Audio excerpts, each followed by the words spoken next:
Robert Greene and told him the same thing. The next thing is there is a letter comes in from the BBC.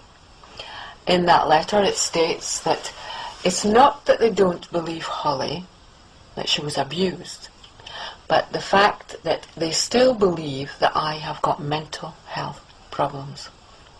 Insulting. Very insulting, yes.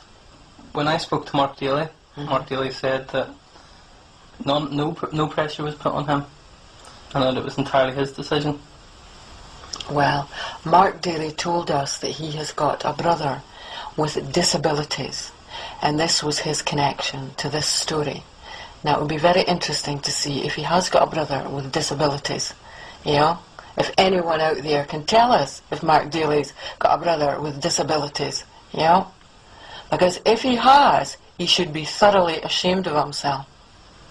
So, just to reiterate, Mark Daly rang you and said that he couldn't go ahead with the programme because he was going to lose his job.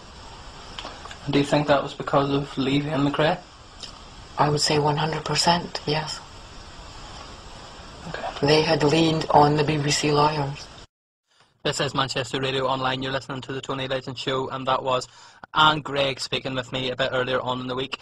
This case definitely has it all. We've got abuse, we've got murder, we've got cover-up, and according to the testimony of Robert Greene and Anne Greig, total censorship being put on the BBC. The phone lines are now open, and we would love to hear from anyone out there who wants to chat to Robert live here on the show. Get in touch now, pick up the phone, 0161 202 1677, 0161 202 1677, if you're brave enough to come on the air, and just let us know what you think of the show tonight and what you make of this case in general. And Hollie and Anne, I think, are listening, so if you want to have any mention, you want to say anything for them, any words of encouragement, I know they would like to hear from you, and we would as well. 0161 202 1677, or of course you can still add us on MSN, studio@manchesterradioonline.com.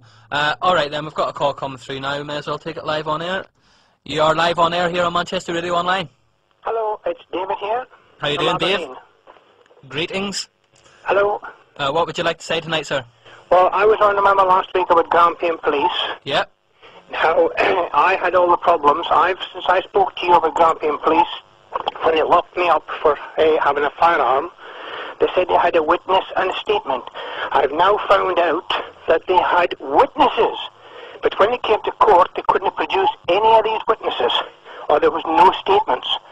So it was malicious. It was happening to me as well. Now, I want to tell you about another murder that Grampian police is involved in. This was a murder of a young guy, Neil Riddle, in 1991. Up beside Keith, that's also in Aberdeenshire. The police took him into custody, and he was never seen alive again. He was found dead in a field next day. This is another cover-up, and you've got this Frank Mulholland, Solicitor General, is involved in this as well. And from your experience, you can confirm that, in your opinion, Grampian police are thoroughly corrupt? They are thoroughly corrupt. I mean, as I said to you last time, people were trying to kill me at my door, break in to kill me, because I was a whistleblower as well. I've uncovered massive fraud and corruption on the DWP that's been going on for 25 years and still carrying on. These criminals were put in the building where I lived to harass me. These criminals were up at my door. I would be dialing 999 for Grampian police, and they said there's no units available. I would phone Dundee police then phoned them, and they still wouldn't come up. I had attempts to kill me 10 years ago, and they will never come and investigate. These people, if you stand up and expose any corruption in Scotland, they will kill you. They will do everything to shut you up. All right, Levy and McRae is one of the most evil companies in this solicitors in Scotland. And the press here, you can't get nothing in the press. I was arrested, held in custody, as I said to you, charged with having a firearm, nothing happened. I spoke to the press in Scotland. They all know about my case, but they won't print it. All right, David, thank you very much for the call. Joined in the studio still, obviously, by Robert Greene. Thomas George from Scots Against Injustice has written to every member of the Scottish Parliament and many MPs and such, and they have all turned a blind eye to this story. Let's get into Levy and McRae law firm. David just mentioned them as well, who seem to be orchestrating the cover-up from behind the scenes. Is that fair enough to say? Yes, it is. The person who's mainly responsible for this is a man called Peter Watson, who's the senior partner, and he's also the head of litigation there. When we first discovered that they were acting for the Crown Office, I approached him, and he said that he wouldn't tell me whether he was acting for them or not. I said, well, we soon found out evidence, concrete evidence that he was acting for them, but he is still not divulged as to whether he's acting for Mrs. Angelini, the Lord Advocate, on a personal basis, which is perfectly all right because everyone deserves legal representation, or whether it's being paid for by the people of Scotland, purloined from public funds. The reliable information I have got is that it is being purloined from public funds, and I think this is a most serious issue.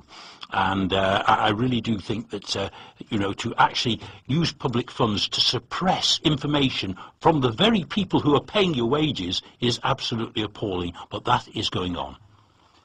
Indeed, and the phone lines are still open if anyone wants to get in touch. Thanks very much to David for that call. 0161 202 1677, 0161 202 1677. Alright then, we're going to get into more from Anne Greig here, and I was speaking to Anne about the Scottish press. Scottish press? Have you spoken to anyone from it? Oh yes, yeah, we've spoken to just every major newspaper. The Mulholland of the News of the World, he took the story on, and he was the only one. This was at the very beginning of this, it was around about April, and he came back to me and he says the only way, he says, round this, we can get the story out, sort of legally and whatever, he says, is, to approach it, that Hollie Mackie got 13,500 from the CICA, but yet no crime was committed. Then there's not a crime number for it either. And that, there's no precedent to that, before or since? No. So, they've paid out a relatively small amount of money for a victim of crime? That's correct. But no one's been even interviewed? That's right. That's correct. Bizarre situation. Yes. I was speaking to Thomas George earlier. Yes. From Scots Against Injustice, and he was saying that there are obviously calls for an independent inquiry, but they don't know who to turn to. Yes. How would you feel about an independent inquiry, and what form would you like to see it take? Well, with Tom George, we were trying to get an independent inquiry through the Mental Welfare Commission, because even regards, my sectioning, a lot of the paperwork is missing. I've been trying since 2000 to get the actual paper that was signed by a Justice of the Peace, because stating for the reason why I was sectioned.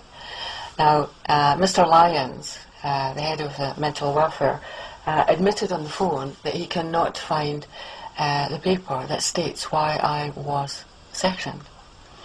And not only are the mental welfare, should be, going into my story, they should be going into Hollie's, because they are, a body that should be looking after people with disabilities as well.